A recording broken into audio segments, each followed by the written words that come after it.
So I just want to ask you one more question. For a guy who's younger and thinking about getting into MMA, because you're starting to see a lot more people rather than go to the NFL, rather than the MLB, they're starting to say, "I want to become an MMA fighter." What would your advice be for them, a guy who wants to just get started? Would it be starting wrestling, jiu-jitsu? Where would you recommend getting started? Depends on when they're getting started.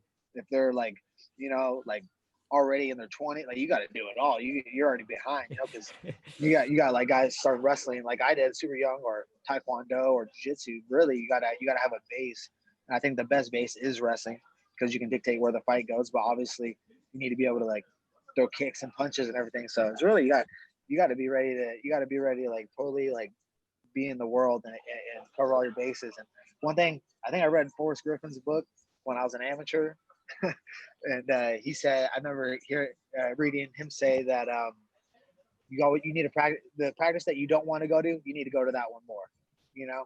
So like Right. for and that practice for me has changed throughout the years. Sometimes I didn't want to go to jiu-jitsu or kickboxing, and so I would just force myself to go to that practice even more. So that's what I'm saying. Like it's more of a it's definitely more of a sport now. So you got to have all your bases covered. You got to have a strength and conditioning coach, boxing coach, head coach. Like it's Yeah. just there's a lot to it.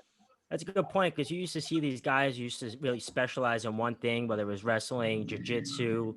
Now you're seeing guys who really are good at everything. Like, Yeah, because if you realize it's crazy because MMA has been around basically my whole life, 20 to 21 years now. So now you're getting people who like were born into mixed martial arts and now they're training their whole thing. Like John Jones, if you look at John Jones's wrestling, it used to be real good for UFC. Now you see people are starting to catch on, like a guy who specializes in that. So it's definitely a good point. yeah. My little brother, 12-year-old brother, is running double legs and then boom, spinning, throwing elbows off of him. And so I was like, damn, chill out. Like these kids are gonna be good. That's awesome. That's crazy. Now he gets to look up to you throughout his whole career. Yeah. He said he's gonna whip my butt when he turns 16. We have a bet right now. We have a bet for my car. Oh That's my all. god. When you were his age, was there any fighters that you kind of looked up to or inspired by? Yeah. Well, team when I was coming up is like in Team Quest's heyday, which is right there from where I'm at. 45 minutes from my house. We'd be in that area a lot. We'd stop by. I met Randy Couture when I was 8 or 9.